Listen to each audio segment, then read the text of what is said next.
Assalamualaikum warahmatullahi wabarakatuh. Selamat pagi anak-anak. Bagaimana kabar kalian? Sekarang kita akan belajar tema 1, subtema 2, hidup rukun di tempat bermain, pembelajaran 2. Sudah siap kalian? Silahkan dibuka buku paket kalian masing-masing.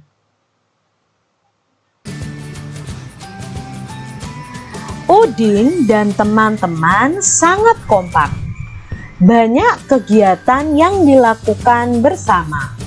Misalnya memperingati hari kemerdekaan. Bacalah percakapan di bawah ini dengan teliti. Nah, ini ada percakapan Udin dan Edo. Mari kita simak adik-adik. Edo, kamu sudah tahu belum? Nanti akan ada lomba sepeda hias loh. Lomba dalam rangka apa, Udin? Ayo kita ikut lomba itu. Sepertinya menyenangkan. Dalam rangka perayaan hari kemerdekaan di kampung kita. Ban sepedamu sudah dipompa. Ayo aku bantu memompanya. Setelah itu kita hias sepeda bersama-sama. Wah, terima kasih, Din. Mari kita mempersiapkan keperluan untuk menghias sepeda kita. Nah, itu percakapan antara Udin dan Edo yang akan mempersiapkan untuk mengikuti lomba menghias sepeda dalam rangka perayaan Hari Kemerdekaan. Dalam percakapan Udin dan Edo ini ada kalimat yang menunjukkan ajakan kepada orang lain. Nah, di pembelajaran 1 kemarin, Kak Citra sudah menjelaskan tentang kalimat ajakan. Kalimat ajakan biasanya ada kata ayo, ada kata mari. Jika ditulis harus diakhiri dengan tanda seru. Nah, kita cari tahu nih adik-adik, mana yang termasuk dalam kalimat ajakan. Yuk kita cari yuk dari percakapan ini. Ya, yang pertama ini. Ayo kita ikut lomba itu. Sepertinya menyenangkan. Ini sudah betul adik-adik. Ada kata ajakan lalu diakhiri tanda seru. Apakah kalian menemukan kalimat ajakan yang lain? Ya, ada lagi. Ayo aku bantu memompanya. Tapi di sini penulisannya salah. Penulisannya seharusnya diakhiri tanda seru. Apakah ada lagi adik-adik? Ya, ada satu lagi. Mari kita mempersiapkan keperluan untuk menghias sepeda kita. Menurut adik-adik, penulisannya betul atau salah? Iya, salah. Karena tidak diakhiri tanda seru. Tapi ini termasuk dalam kalimat ajakan. Udin rukun dengan teman-teman yang tinggal di sekitar rumahnya. Ia sering membantu teman yang membutuhkan pertolongan. Bagaimana dengan kamu? Apakah adik-adik pernah menolong teman kalian yang membutuhkan pertolongan? Pasti pernah ya adik-adik ya. Misalnya menolong teman kalian yang sedang jatuh.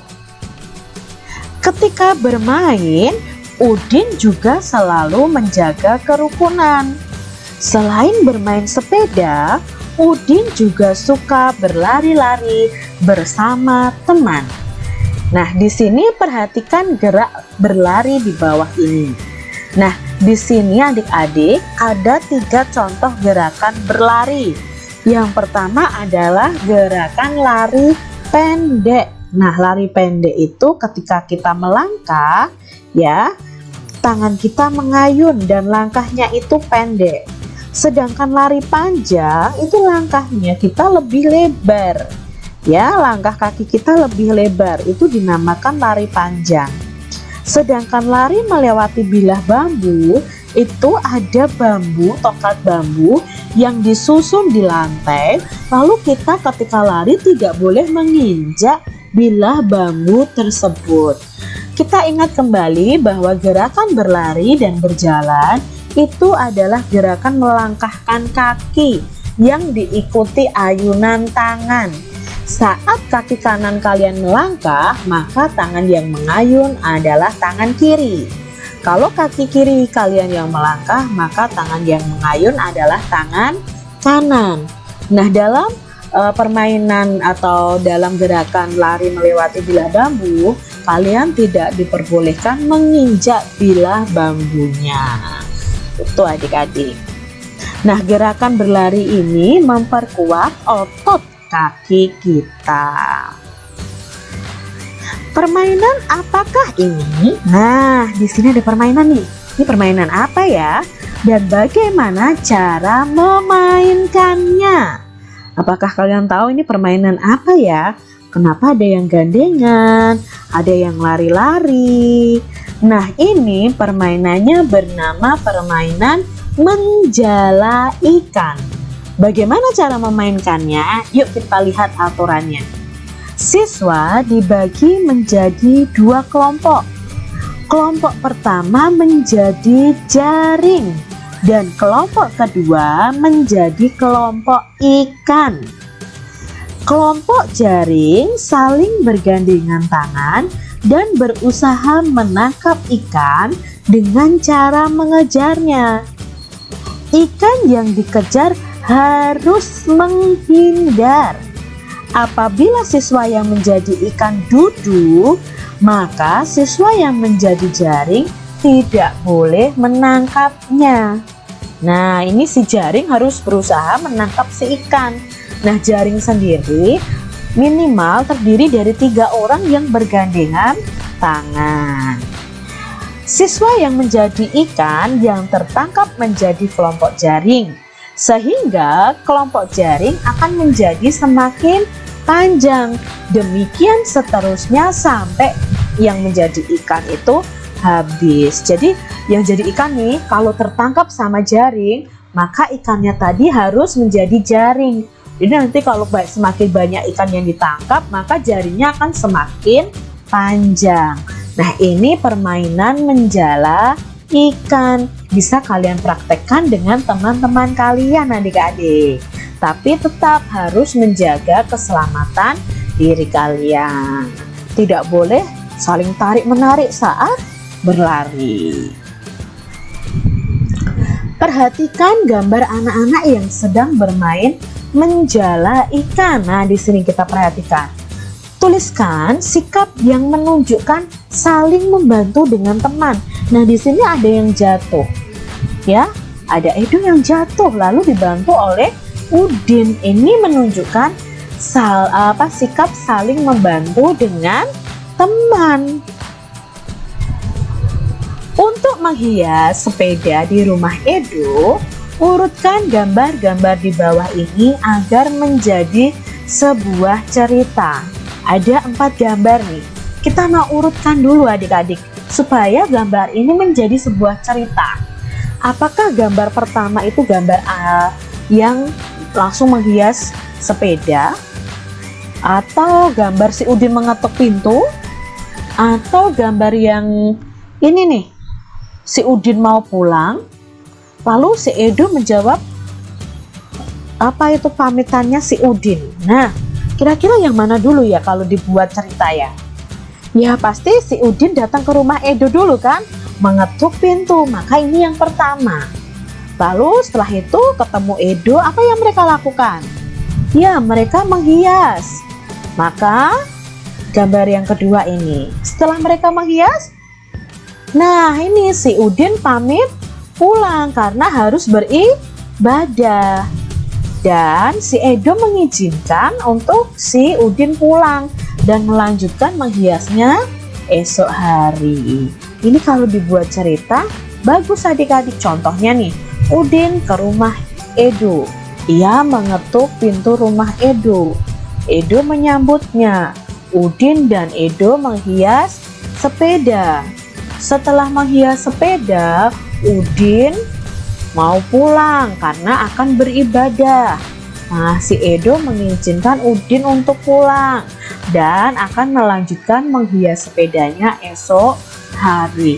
Itu kalau dibuat sebuah cerita. Nah, jawablah pertanyaan-pertanyaan di bawah ini dengan memperhatikan cerita gambar tadi adik-adik. Apakah Edo marah ketika Udin pamit pulang untuk melakukan ibadah?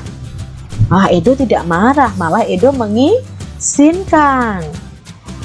Gambar manakah yang menunjukkan Edo memberikan kesempatan kepada Udin untuk beribadah? Ya, gambar yang keempat ya, tadi gambar yang terakhir. Apa yang dikatakan Edo setelah Udin pamit pulang? Apa yang dikatakan Edo tadi? Ya, akan melanjutkan menghias sepedanya esok hari. Apa kesimpulan cerita bergambar tersebut? Apa kesimpulannya adik-adik? Ya, walaupun saat bermain, kalau ada teman kalian yang izin untuk beribadah, kalian harus memberikan izin dan memberikan kesempatan untuk teman kalian beribadah. Udin berteman baik dengan Edo. Ketika Edo mendapat kesulitan, Udin mau membantu. Meskipun sedang asik bermain, Udin tidak lupa kewajiban beribadah. Sikap Udin dan Edo sesuai dengan pengamalan Pancasila, terutama sila pertama dan sila kedua.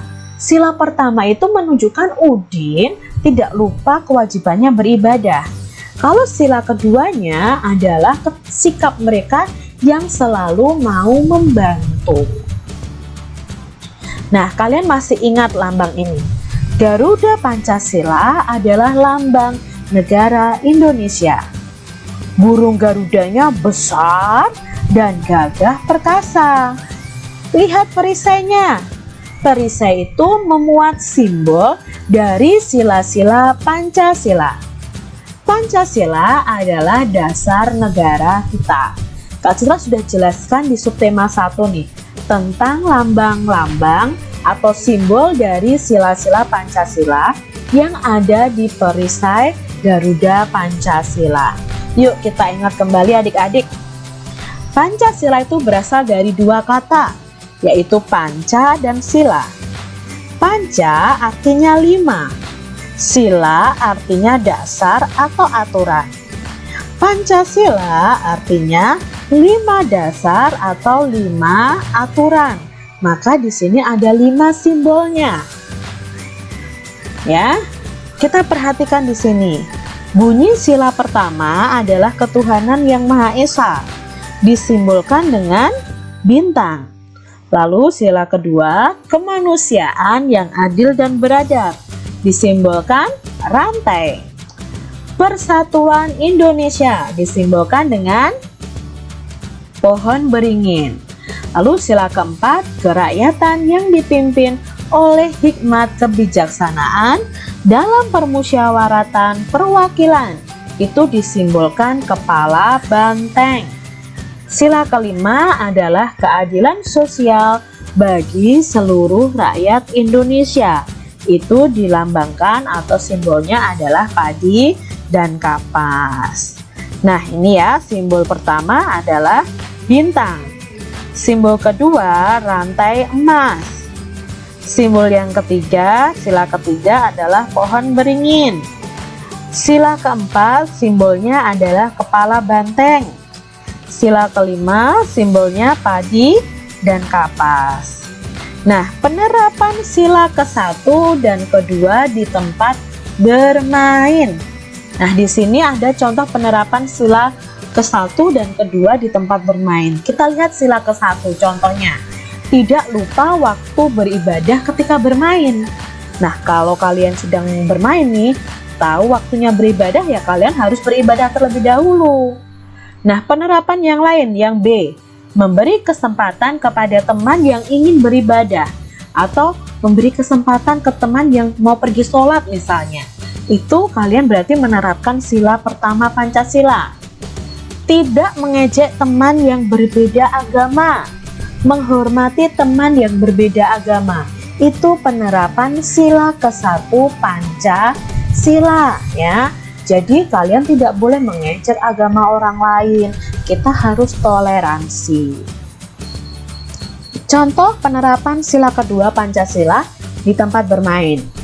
Yang A, mematuhi peraturan dalam permainan, lalu membantu teman yang jatuh, suit atau kalau batu gunting kertas ya misalnya seperti itu, untuk menentukan kelompok bermain secara adil.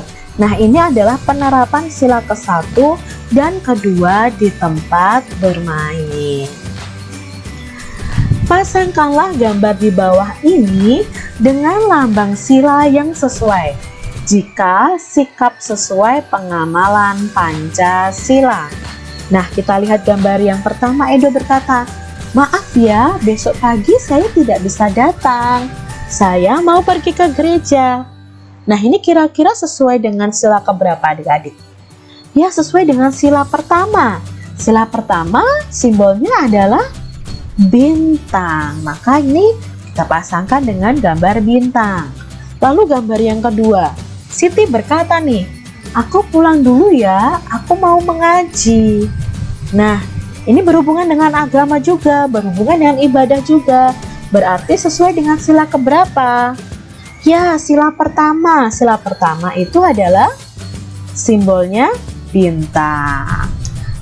Lalu gambar berikutnya yang ketiga, membantu teman yang jatuh dari sepeda. Kira-kira kalau membantu teman yang jatuh dari sepeda, itu sesuai pengamalan sila keberapa? Ya, sila kedua, karena berhubungan dengan kemanusiaan. Sekarang berikutnya, hidup rukun dengan teman, bermain rukun dengan teman, bermain adil dengan teman. Itu sesuai dengan sila kedua juga yang simbolnya adalah rantai. Nah, itu tadi pembelajaran subtema 2, hidup rukun di tempat bermain, pembelajaran 2. Kalian pasti sudah paham kan tentang materi yang dibahas hari ini? Oke, kita selesai dulu pelajaran hari ini. Kita lanjutkan pelajaran berikutnya esok hari ke pembelajaran 3. Wassalamualaikum warahmatullahi wabarakatuh.